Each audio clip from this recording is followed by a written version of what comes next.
With Guesty's Analytics feature, you can view your revenue based on your data and filter it in a variety of ways. Here is an overview of each one and how it provides insight into your performance.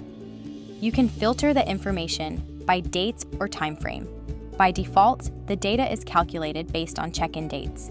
The Revenue Pal tool helps you understand your actual revenue by combining the final average price per night with the amount of time it is booked. It's a straightforward way to quantify your actual revenue per night for the chosen period and optimize pricing accordingly.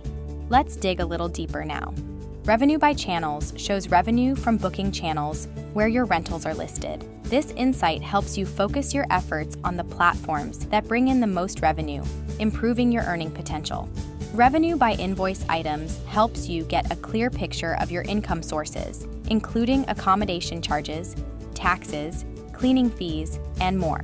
This detailed view will help you plan your finances and find opportunities to increase your profits.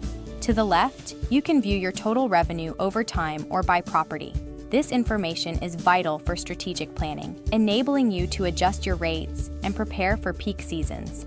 With Guesty's Analytics, you get not just data, but essential insights that drive your rental's growth and increase your revenue. If you want to learn more, feel free to continue browsing our help center. Thanks for watching.